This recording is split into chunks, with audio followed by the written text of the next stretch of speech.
Tasmai Shri Guruve Namaha. Namo Vishnupadaya Krishna Preshtaya Bhutale Srimate Bhaktivedanta Swami Niti Namine Namaste Saraswati Deve Gauravani Pracharini Nirvishesha Shunyavadi Pashata Deshatarini Jai Shri Krishna Chaitanya Prabhu Nityananda Shri Advaita Gadadhara Shri Vasadi Gaura Bhakta Vrinda Hare Krishna Krishna Krishna Hare Hare Hare Rama, Rama Rama, Hare Hare, Hare Krishna.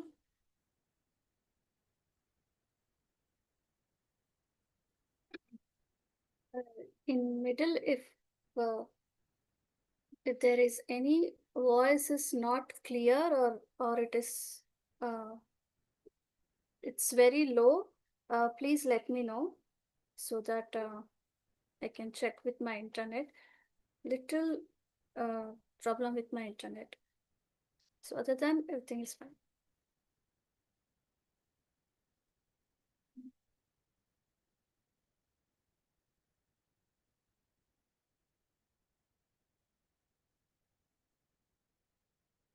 So we studied till yesterday the 12th chapter, and we studied about the Bhakti Yoga. So here the question arises that if we have studied Bhakti Yoga, then why does Krishna provide again about Jnana Yoga, which starts from 13th chapter till 18th chapter. So we know that there are 3 sections. From 1 to 6 it speaks about Karma Yoga, and from 7 to 12 it speaks about Bhakti Yoga, and 13 to 18 we know it's about Jnana Yoga. So basically the essence is the entire Bhagavad Gita speaks about Bhakti Yoga, but in chapter 1 to 6 it speaks about Bhakti through karma or work, and in 7 to 12 it is entirely about Bhakti Yoga, and in 13 to 18 we comes to know about Bhakti Yoga through Jnana, knowledge. So we have already known few of the things in 1 to 6 chapter, but we are going to know in more detail in 13 to 18 chapter of what we have already studied in 1 to 6, few of the things, especially in 13th chapter. And in this chapter, we are going to get the knowledge. Now we have understood that Bhakti Yoga is important, and that is the process by which we can achieve perfection in our life. So we'll get more knowledge how we can make our Bhakti Yoga still more easier when we get this perfect knowledge, when we understand it more clearly. So we'll go into the next.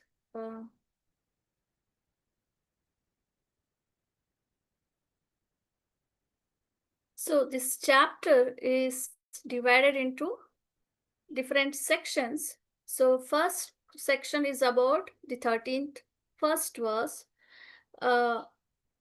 In this section, we'll discuss this, and there are different sections. Accordingly, we'll go through each one of them. So coming to the first 2 verses. So in this first 2 verses, Arjuna is asking here about 6 questions to Krishna, and Krishna is answering them in the same first 2 verses. So what is it about? So he asked the question of what is Prakriti, what is meant by Purusha, and what is Kshetra, or Kshetra is also known as field, and Kshetrajna, and Jnana and Neyam. So these are the 6 questions. Prakriti, Purusha, Kshetra, Kshetrajna, Jnanam and Neyam. So in this first, you can see here, the Prakriti, Purusha are being explained in this chapters 22, 26 verses. So we'll come to know in the end what does it mean of Prakriti and Purusha. And Jnanam and Neyam, the 5th and the 6th question, we'll come to know again in the few coming verses.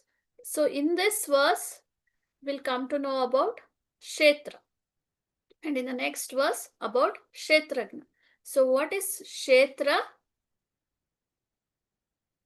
So Kshetra here, it means the body what we are having, the gross body what we are having. So what is it for and who gets this? It is for the conditioned soul. And why we are getting this field? Because we are all entrapped in this material body and we don't know how to use this body or how to utilize this kshetra. So according to our desires and karma, all those, we get this body. So we have already discussed this in the previous verses, in the previous chapters. And coming to Kshetragna. So Kshetragna, Kshetra means we have understood it is a field or a body.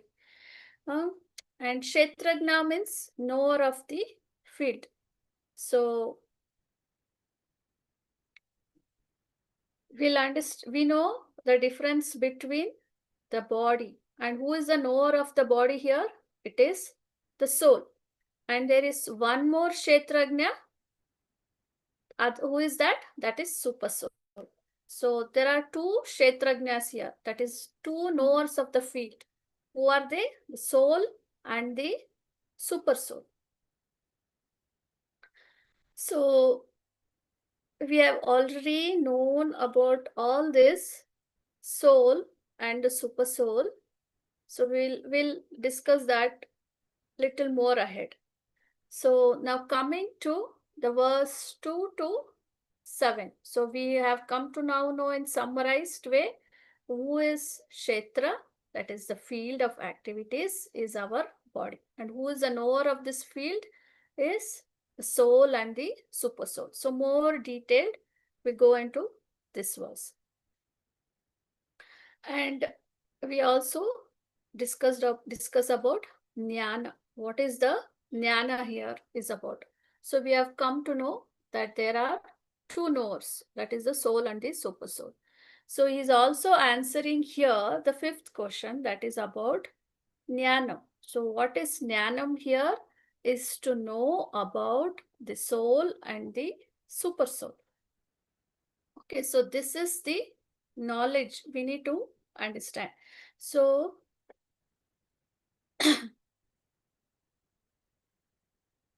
so hope this is clear, the super soul and the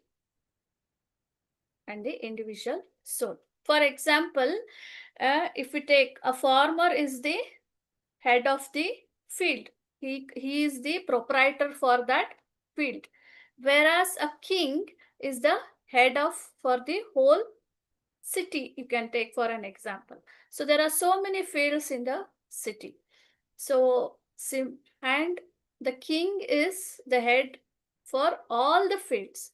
And whereas one farmer is only head for a particular farm which he is holding it. So here also we the souls are also the head only for this body. We are the proprietor for this body.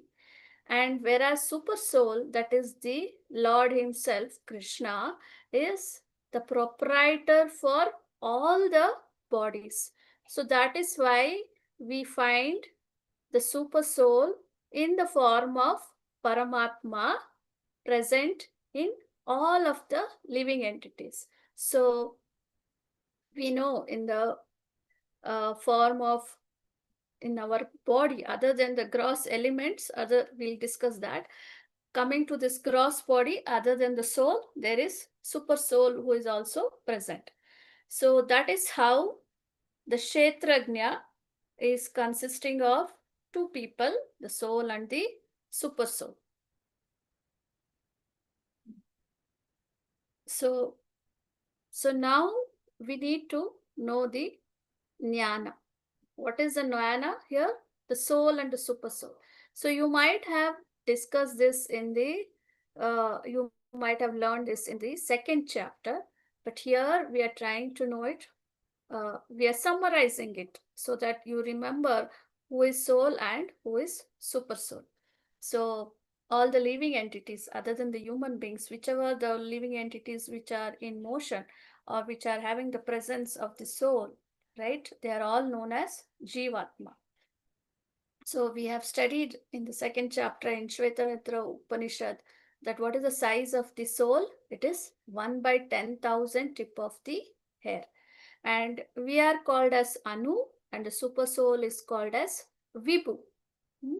And here, as we discussed, we have already given the analogy of the farmer having a field, right? So similarly, the soul is the proprietor for this body, and yes, he is the second proprietor for this body.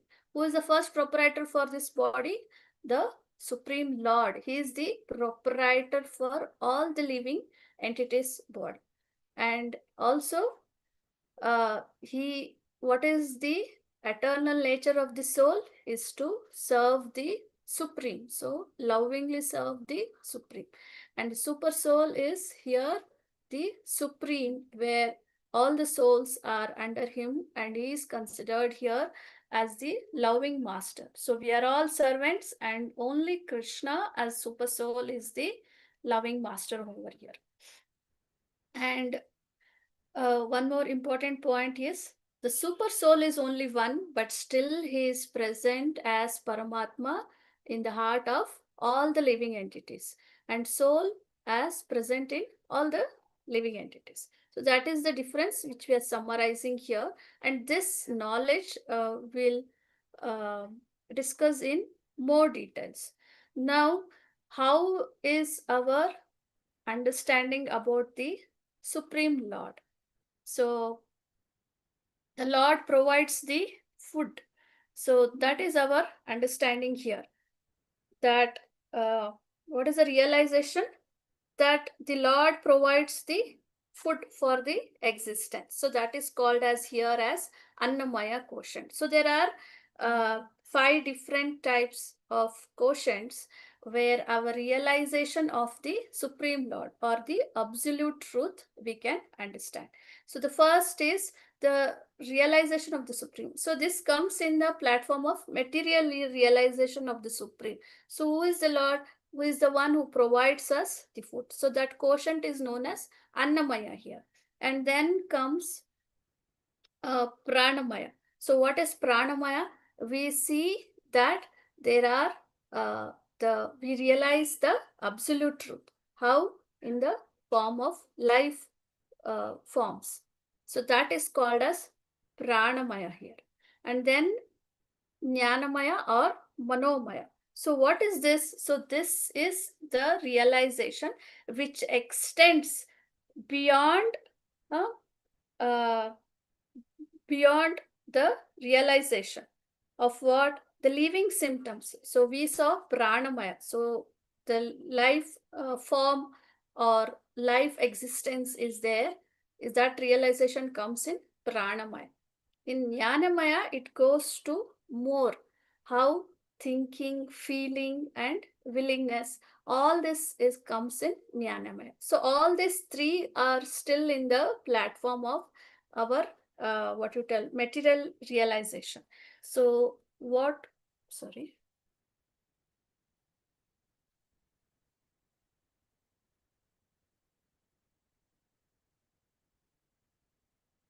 Uh, mhm.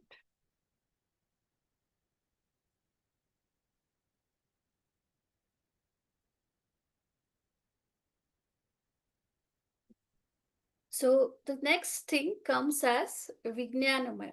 So what is there in the Vijnanamaya? So here is the one where we understand about our real identity as soul, and we can distinguish the life symptoms and other things. So basically this is called as a Brahman realization.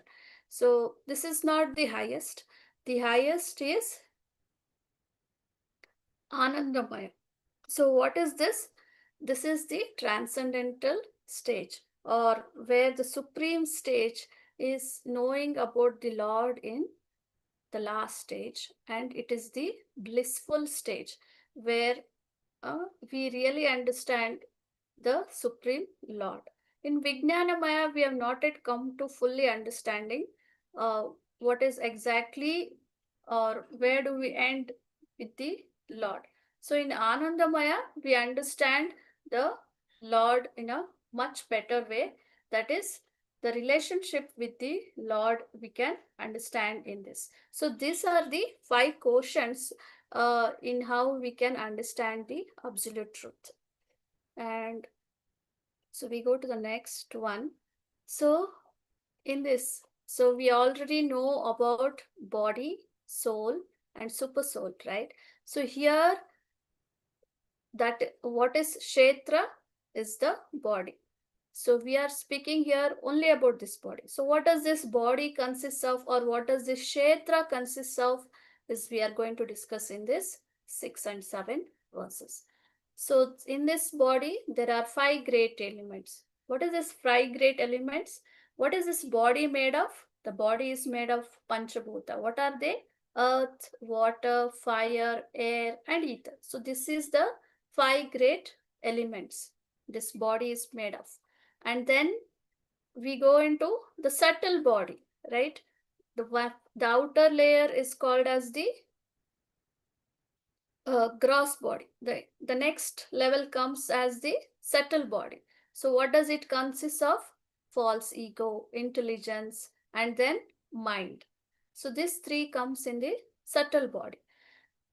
Uh, and then the unmanifested. So unmanifested is here is the pradhana, which again is implication coming from the gross elements or the 5 great elements, and then mixed with the false ego. All this is the reactions, or in a greater way, the unmanifested comes with the 3 modes of nature. And the 10 senses. What are the 10 senses? What we have, and the five sense objects, that is the taste, smell, and hearing, all this 5 sense objects which we have. And then there are the desire, hatred, which is result of the 5 great elements coming in touch with the mode of 3 modes of nature. So we'll discuss more in detail of the 3 modes of nature in the 14th chapter. There are 3 modes of nature: mode of goodness, mode of ignorance, and mode of passion. So when the body comes in touch with this, so there is desire, hatred, happiness, distress, and aggregate. The life symptom is nothing but our consciousness, the presence of soul, and the convictions which comes with it. So all this totally comes around to 24 elements. So, and this 24 elements comes in the Kshetra, the body. So that is the detail of the body or the Kshetra. So going further, we are going to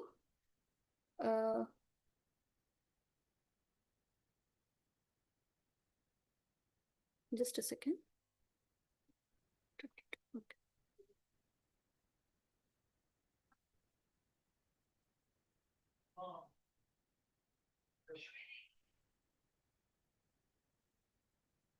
Sorry.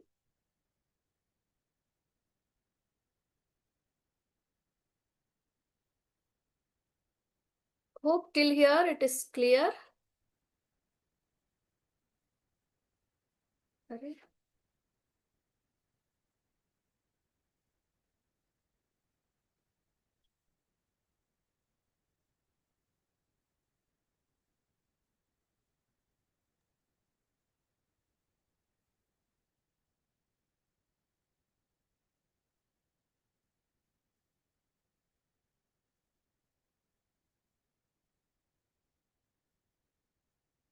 So we are going to discuss from 8th verse, and so we'll know about the 8 to 12 verse. So here in this verse is a detailed about the qualities in the person who needs to know when they come into devotional practices, or when they are practicing the devotional services, they need to go with these qualities. But here, first thing is we need to have the realization of the soul, and then take to bhakti, the devotional practices. So if we don't take to devotional practices, so all, even though all these qualities, for example, you can see on the right hand side, the humility, pridelessness, non-violence, tolerance, simplicity, right? All these things is useless if we don't take to devotional practices. And for example, and the other thing is, even if we have taken to devotional practices, we have got the knowledge, or some other material knowledge also. What is the use if we are having pride about it, right? So basically, this qualities needs to be there. So even in our devotional practices, if we have known about all this knowledge, and if we are pride, then it's not going to help us progress in our devotional practices. So it comes in the both the way. If you all have these qualities, and if you are not taken into devotional practices, so it is not going to help us to do become perfect, or to achieve perfection, or to achieve here the liberation, or to go closer to Krishna is not possible. So in detail about all these qualities is been mentioned. So we'll not go in detail of this. We are going to only understand that the main thing is here we need to do devotional practices. And when we are doing devotional practices, we will actually achieve all these qualities. So if we have all these qualities and if we are not practicing devotional practices, it is not going to help. So when we start doing devotional practices, that is the most important quality. And when we start doing this, we'll automatically learn to become pridelessness, tolerant, simplicity, and humble, and all other things. Okay. So all the qualities have been mentioned in this verse. And these qualities are required for to progress in our devotional practices. So like humility, pridelessness. I need not go in detail about this. So, uh, like tolerance, the simplicity, and when we want to know more about our devotional practices, we need to have a spiritual master, and the cleanliness, the steadiness. So when we are practicing uh, devotional practices, internal cleanliness and external cleanliness both are required. So externally we need to take bath, and internal cleanliness is, we have already known, to chant, to clean the internal things which are filled with so many things. So we need to clear it off by chanting the holy name. We can only do it through the chanting of holy name. And other things, you can just have a look at it. So all these things will help us progress in our devotional practices. So coming to the 13th to 19th verse. So here we understood what is Kshetrajna, right? And here in 13th to 18th verse, we came to know about soul and super soul. Now, these are the, now we will come to know about the, uh, how the process of knowledge, or the object of knowledge. What is the object of knowledge here? To know about more about the soul and the super soul. So in coming verses like 14, 15, it describes more about the super soul.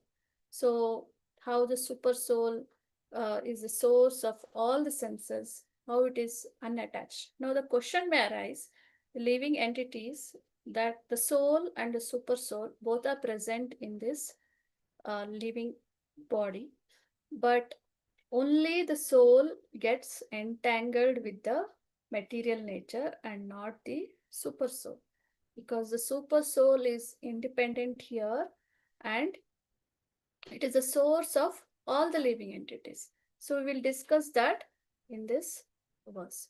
So in this 13 to 19, our name, the object of knowledge.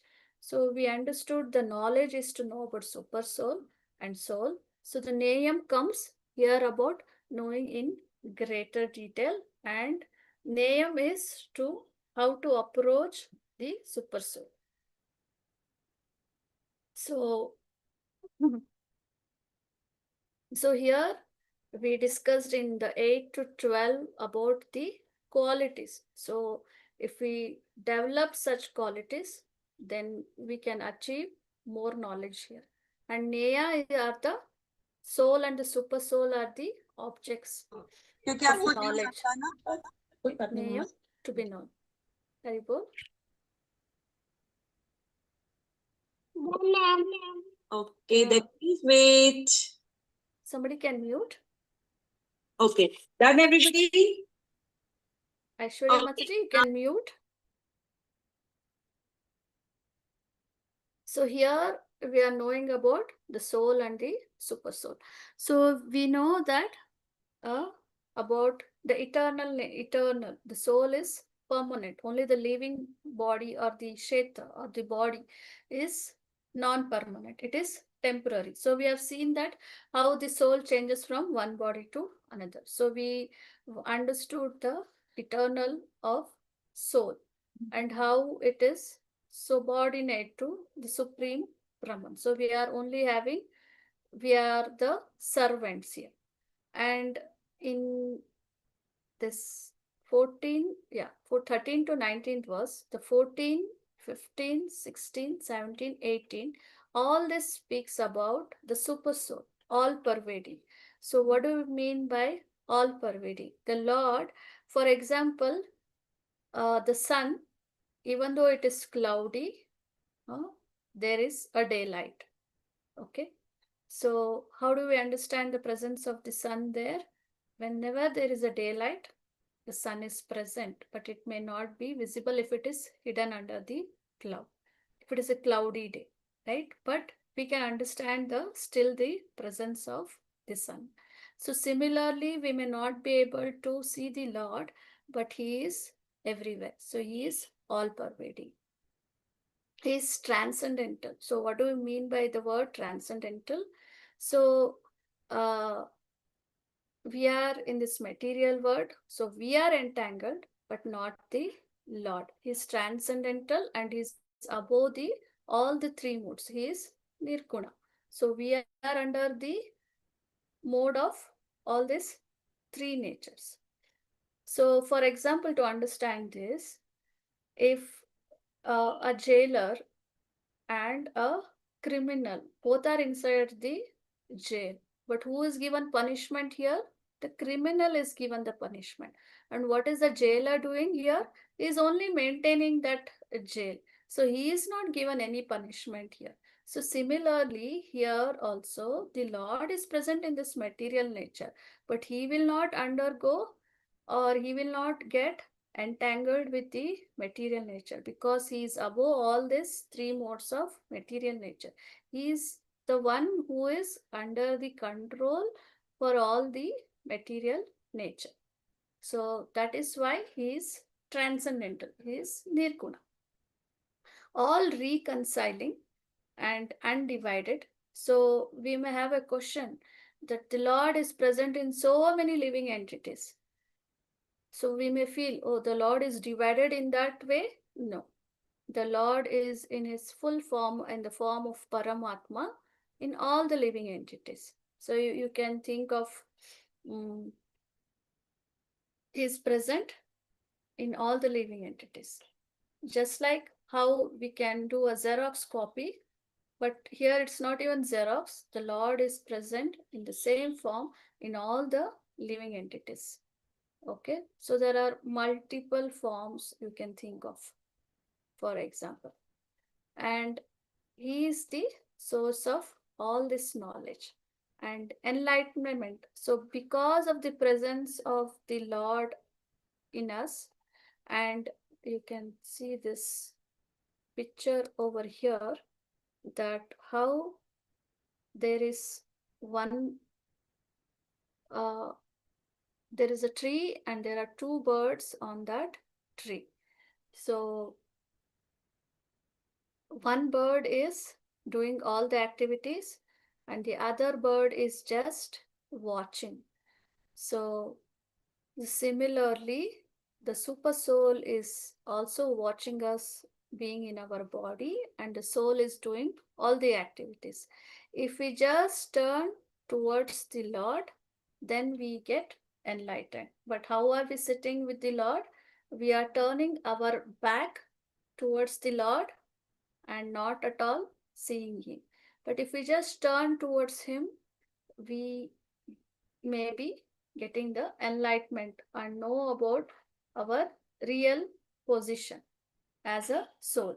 And we are still in the process of thinking that we are this body, we are not. Now, we have to come to a conscious of understanding that we are the souls, we are not the body. So that jnana is required here. So we are trying to acquire that knowledge and trying to understand that. So this is understood mainly by the Lord's devotee. So we are all in the process of understanding this Kshetra, Kshetrajna, Jnana and Neya. So coming to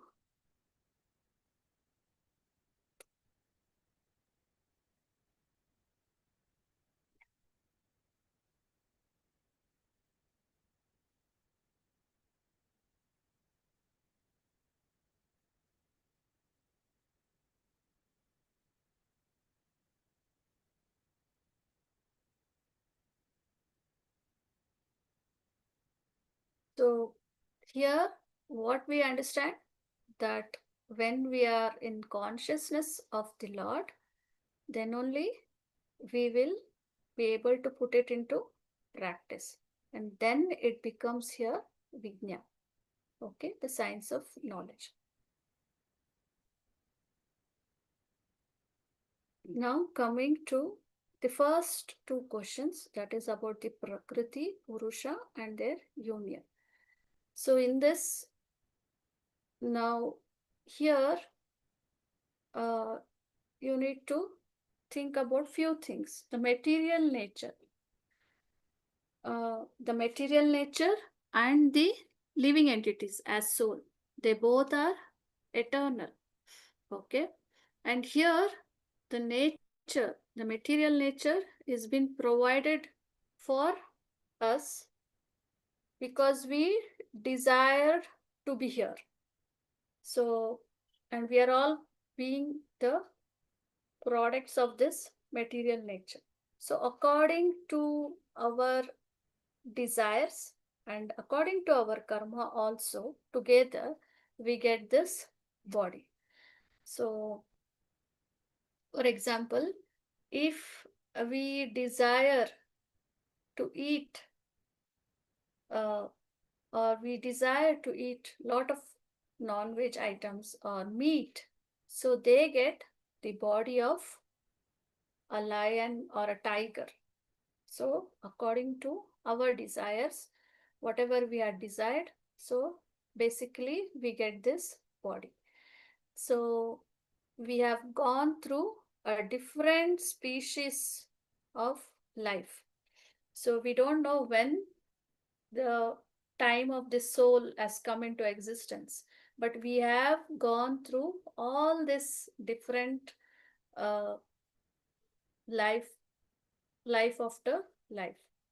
So many instances of we have changed our body from different, you can see the species here. So there are 84 lakh species, and we have gone into most of them. And finally, now we have got this human body. So when we have got this human body, how do we utilize it for self-realization? So when the soul is in the different species other than the human body, they cannot self-realize. Only instances, there are very, very few examples where the soul present in the body of animals have got realizations, but very, very, very minimal. But so in the form of human beings, we have been given the intelligence compared to other living entities. So we can understand why we are here and what are we supposed to do. So if we are only utilizing this body only for fulfilling or getting fulfilling our desires. So accordingly, the nature is providing us according to our desires. If we want to get entangled in these three modes of material nature, so accordingly, the nature is providing that. So we always meet with the whatever is being provided. So here the we are taking we are getting entangled with the material nature. We are trying to enjoy the material nature. So we need to rise little above. So then when we rise little above, we can know about the Purusha. So here there are two Purushas. The capital P, big Purusha, is the Supreme Lord, who is the enjoyer.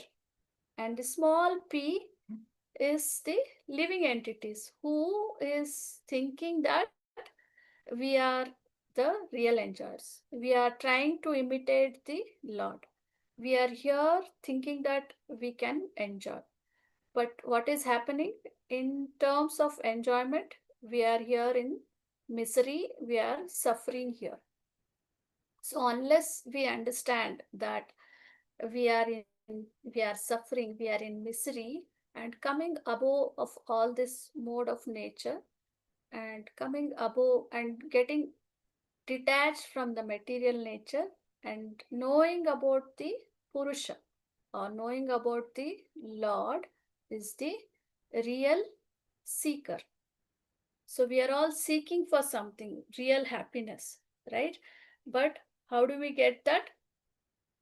When we come to know about the Purusha.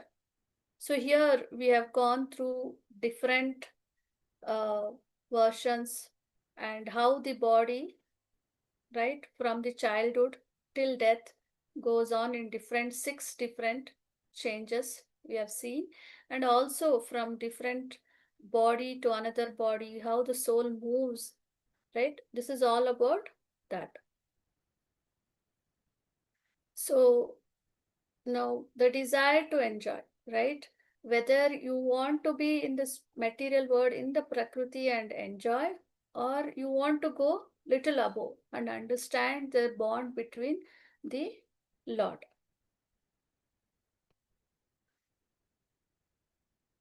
So here, yeah, the Purusha we are speaking about. So who is the real enjoyer? Is the Lord. He is the Bhokta. We are thinking we are the Bhokta, but we are not the Bhokta here. The Supreme Lord is the Bhokta. And so the living entity understands now he has to be there in this material nature, but only to understand his being as a soul and his relationship with the Lord. So then only if we just come above the material nature and understand the relationship with the Lord, then only he can attain liberation. And when he attains liberation, he does not have to come again into this material nature. He will not take any birth here. So, and how is this achieved? You can achieve it in different ways that we studied in the 6th chapter, right? There are different types of yogas. Dhyana yoga and Sankhya yoga and Karma yoga. So all this we studied there. And finally coming to the Bhakti yoga, which is the easiest process, right? In Dhyana yoga, this through meditation and through cultivation of knowledge, in Sankhya yoga or Jnana yoga, in Karma yoga, achieving the results through uh, without expecting for any fruitive results, right? So in all this is an example, like if you want to achieve, if you want to go to the 13th floor, there are steps and there is a lift. So Dhyana yoga, Sankhya yoga, this Karma yoga, all are like going through the steps in the floors for each floors. Whereas the lift is like the coming to taking up to Bhakti yoga, which where the process is simple to practice, not something like the meditation where in 6th chapter we discuss about more in detail about all this, where you have to sit in different posture and different things, right? So in great detail you would have studied there. But the easiest process is taking up to bhakti. So when we understand that something above or beyond this material nature is there something called as the spiritual world where the Lord resides and where there is no sufferings, right? There is no kunta. So we need to understand the Vaikunta where there is no miseries. So in this material world, whatever you want to establish happiness or whatever, you cannot. It is only flickering happiness. So in this 27th to 29 and coming verses, how a seeker can become a seer. So what do we mean by this? So when a person realizes and like practically knows the difference between the soul and the body in all circumstances. So just like this seer, right? He sees all the living entities in the equal vision, samadarshina. So he is not seeing the dog as a in the body of a dog. He is seeing the presence of the soul over there. So he will see the dog or the elephant or the brahmana or the elephant uh, person who's sitting. So all of them in same equal vision, samadarshi. He is seeing only in the form of the living entities as soul. He can see the presence of the super soul also in their heart. So he will see, he will act in a proper knowledge. So what happens? So we will become more compassionate when we see them as souls and we try to give them the knowledge of Krishna conscious here. So this is about how a seeker understands the difference between the soul, the super soul, and the body.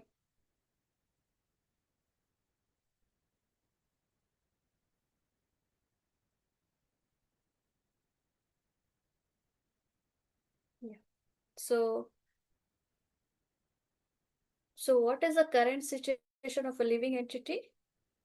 He has situated himself in this material world and he has no knowledge of the spiritual world or his relationship with the Lord. And what is the mind trying to help him? He is generally addicted to sense gratification. He is trying to find happiness. So he is continuously getting involved in some or the other sense gratification. But ultimately, that is not the real happiness. And finally, what happens? He gets attached to this material world or the nature, right? So, so when the death comes, he gets another body. So this cycle of birth and death, he is completely been getting over there. He is completely attached over there. He has no realization. But as I told, there are two birds on the tree, and one bird is doing all the activities, the other bird is watching. Similarly, the super soul is there in our heart. And when we turn towards the super soul, that is when we realize, right? So one becomes advanced in this knowledge, and one will understand that the real goal is to go back to Krishna, right? Go back to the spiritual world, to come out of this cycle of birth and death. So one can approach the transcendental destination. So that is how uh, a seeker becomes a actual seer. And in this verse, it is again for our understanding that the soul is transcendental, it is eternal, and it is beyond the modes of nature. It is according to our desires that we are getting entangled in this mode of nature. But what is Krishna is telling to Arjuna? That even when we are in this contact with this material body, the soul can never get entangled here. It is pure in its form only because of our desires. But here we have a free will. How do we practice devotional practices with this material body? So it is the free will. Whether we want to do sense gratification or we want to do devotional practices. So you want to be with Maya or with Krishna? So that question comes over here also in the coming verses. And how uh, even the sky does not mix with anything, right? So similarly, even the soul which is there with the body, it does not get along or mixes with the body. So that is the understanding in the sense that the soul which is there in the body as consciousness, right, it illuminates the body when we understand this knowledge of Krishna conscious. Okay. And ultimately, the final verse is you want to be in the cycle of birth and death, then we will be going through different species, but we need to rise above. So, what is that?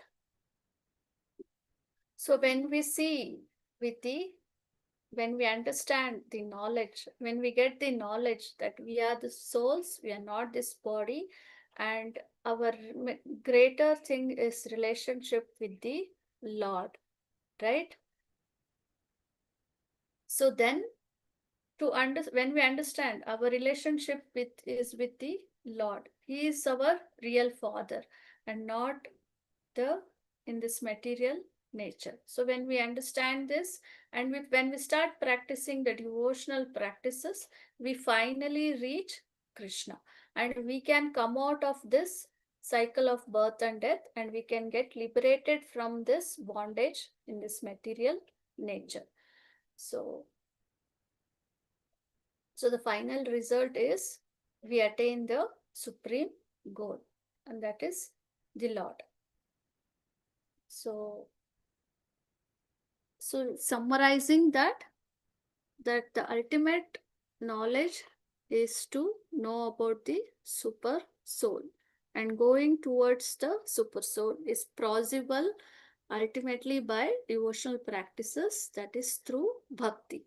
So this knowledge, jnana, right, when we start utilizing this jnana through bhakti, then it will help us progress much faster in our devotional practices when we understand the differences.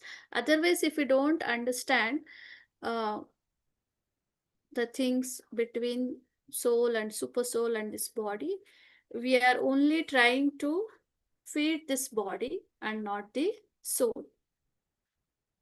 So in coming sections, we'll know more about how we are entangled in the material nature, that is through the modes of nature, in the coming chapter.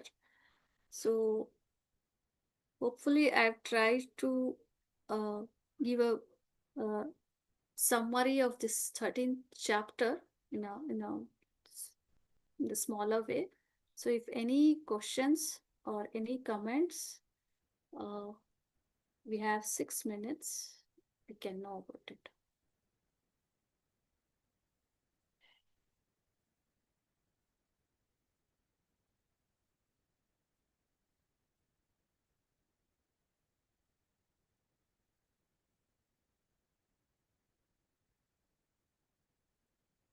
Hare Krishna, Mataji. Hare Krishna. Mataji, here Gnanam means knowledge and Neyam means for the object of knowledge to Yeah. attain Krishna. Yes. It is right, Mataji? Yes.